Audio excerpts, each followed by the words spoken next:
साथियों ने मन पक्का किया है कि वो आजाद समाज पार्टी के सिपाही बनकर उत्तर प्रदेश में और देश के किसी भी कोने में जहां उनकी जिम्मेदारी लगाई जाएगी वो काम करने का काम करेंगे।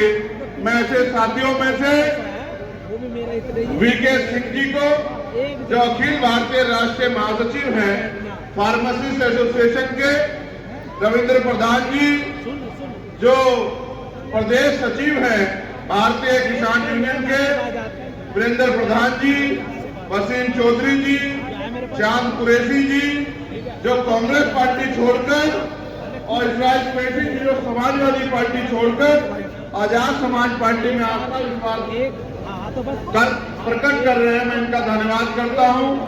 साथ साथ राजेश जाटव जी, विनोद भारती जी, यशपाल जी, मोहम्मद अनीस जी, विनोद कुमार जी, मोहम्मद इमरान जी, कपिल चौधरी, सुनील जी, टीटू कुमार, सुनील कुमार, विनोद कुमार, रमेश कुमार जी का भी, जो विजेंद्र कुमार जो समाजवादी पार्टी छोड़ के आजाद समाज पार्टी की सदस्यता ग्रहण कर रहे हैं, मैं इनका भी धन्यवाद देता हूं।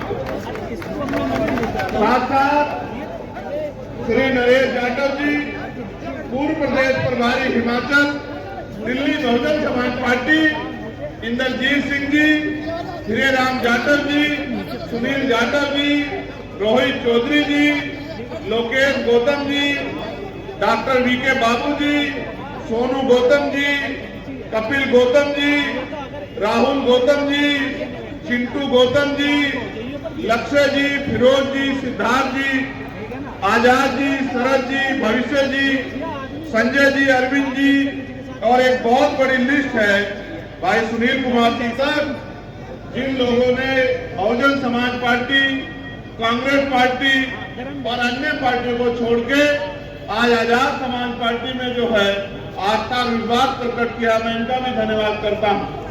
साथ साथ रघुनंदन पाल जी अखिल भारतीय पाल महासभा के प्रदेश सचिव हैं, वो बहुजन समाज पार्टी छोड़ के, और मुझे आपको बताने में बड़ी खुशी हो रही है कि अमर सिंह जी पूर्व विधायक सिकंदराव जो उस क्षेत्र के बहुत सम्मानित नेता हैं, अपने दम पे राजनीति करते हैं, उन्होंने भी आज आजाद समाज पार्टी का दामन थामा है, मैं उनका भी बहुत बहुत स्वागत और अभिनंदन करता हूं।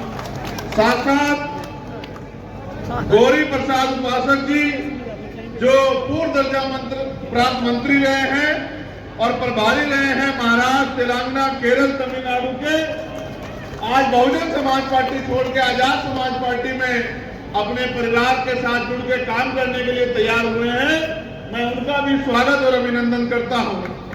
और इनका नाम लेने में मैं अपने आप को बड़ी खुशी महसूस कर रहा हूं, क्योंकि वो मेरे बड़े भाई भी हैं और उनसे मैंने बहुत कुछ सीखा भी है। भाई साहब अहमद तोमर जी जो पूर्व विधायक रहे हैं और कई कई स्टेटों के प्रभारी रहे हैं, आज पुणे अपने परिवार में फिर से जो है इस कारवा को आगे बढ़ाने के लिए इस जिम्मेदारी को संभालने का काम कर रहे हैं, मैं उनका भी स्वागत और अभिनंदन करता हूँ। गाजियाबाद के मेरे साथियों सुनो, ये गाजियाबाद भाई साहब, ये गाजियाबाद मेरा दूसरा घर है, नीचे बैठ जाओ। मैंने बहुत कठिनाइयों का समय यहाँ गुजारा है। यहाँ के बहुत सारे सीनियर लोग जानते हैं कि जब पूरे उत्तर प्रदेश की पुलिस मेरे पीछे पड़ी थी तो ये गाजियाबाद के लोगों ने मेरा हाथ पकड़ के मुझे चलने की ताकत दी थी। मैं गाजियाबाद को अपना घर मानता हूँ। आपने सामाजिक रूप से बहुत बार जो है विरोधियों को धूल चटाए, चाहे इसी पार्क में जब ये भारतीय जनता पार्टी के लोग पार्किंग बना के बाबा साहब अम्बेडकर को अपमानित करने का काम कर रहे थे, मेरी माँ बहनों ने मोर्चा लेके उनके मंसूरों को नाकामयाब करने का काम किया था। मैं इस बात को जानता हूं, आपकी शक्ति को जानता हूं कि आपने एक एक पैसा जुटा के, जब मैं नगीना में चुनाव लड़ रहा था तो मेरे हाथों को मजबूत करने के लिए भेजा, और आपके उस पैसे से इतनी ताकत मिली कि आज आपका बेटा चंद्रशेखर आजाद दिल्ली में पार्लियामेंट में खड़े होके आपके हर एक अधिकारों के लिए संघर्ष करने का काम करता है। अगले 3 से 4 महीने में उपचुनाव उत्तर प्रदेश की 10 सीटों में होंगे।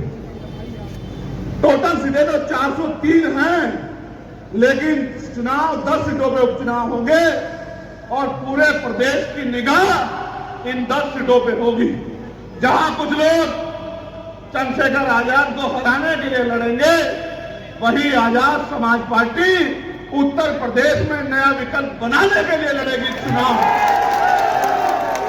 और विकल्प भी ऐसा जो विकल्प एसी के कमरे में पड़ के नहीं, सड़कों पे गरीबों के बीच में खड़ा होकर उनकी लड़ाई लड़ने का काम करेगा।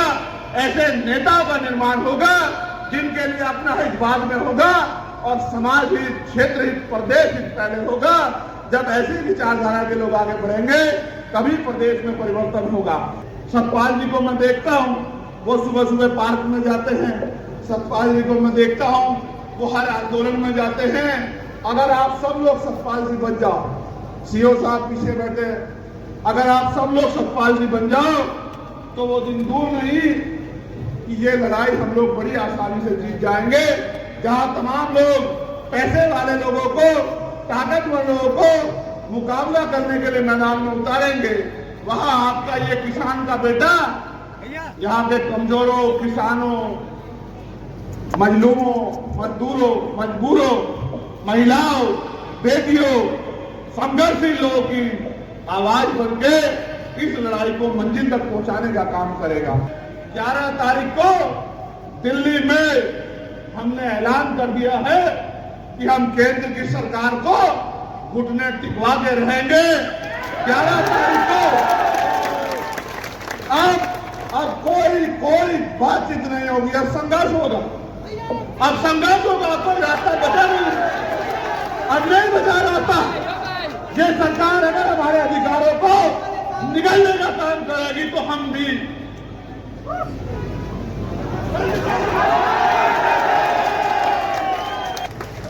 सरकार किसी भी कीमत पर अपने आप को संविधान से बड़ा ना समझे और पिछले दरवाजे से ये जो अधिकारों को निस्ता नाबूद करने की जो तैयारी सरकार ने की है, वो हमें दूध पीते बच्चे ना समझे। मैंने एक दिन पहले भी कहा था, आज भी कह रहा हूं, सड़कें जाम हो जाए, देश रुक जाए, सरकारें त्राई मांगेंगी, सरकारें नाक रगड़ेंगी। अगर हमने सड़कों पर उतरने का फैसला कर लिया, मेरी बात को सरकार याद रखें।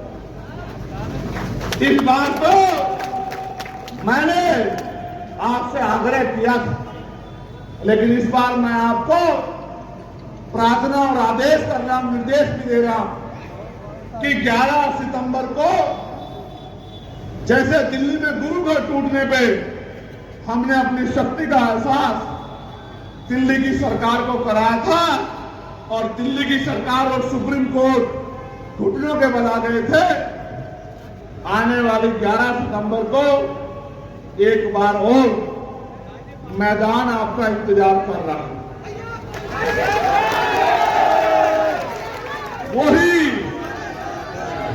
वही रामलीला मैदान होगा और उसी रामलीला मैदान में इस बार संविधान लीला होगी। मेरी बात को आप याद रखना। इसलिए मैं आपसे 2 प्रार्थनाएं कर रहा हूं कि आज से आप सतपाल जी का इंतजार मत करना कि सतपाल जी आपकी बस्ती में आएंगे, सतपाल जी आपको चलने के लिए कहेंगे। आज से आप लोग, सब लोग खुद को सतपाल जी मान के अपने अपने बूथ सेक्टर की जिम्मेदारी को उठाना। साथ साथ 10 तारीख की रात से ही और अभी से ही मन पक्का करके अपनी डायरी में लिख लो कि एक दिन हमें अपने अधिकारों को बचाने के लिए दिल्ली चलना है। ये पूरा दिन हमारा दिल्ली में संकल्प के साथ है कि आप कोई डाका, आप कोई लूट हम अपने अधिकारों पर नहीं चलने देंगे। वो दिन चले गए कि एक लाठी से पूरे गांव को हाँक दिया जाता था, वो दिन चले गए। अब तो वो दिन है, अगर संवैधानिक मर्यादा में समझोगे तो संवैधानिक मर्यादा में समझाएंगे, और अगर गुंडागर्दी करोगे तो गुंडागर्दी का भूत ऐसे चुटकियों में निकाल दिया जाएगा कि दोबारा गुंडागर्दी करने की सोच भी नहीं रख पाओ।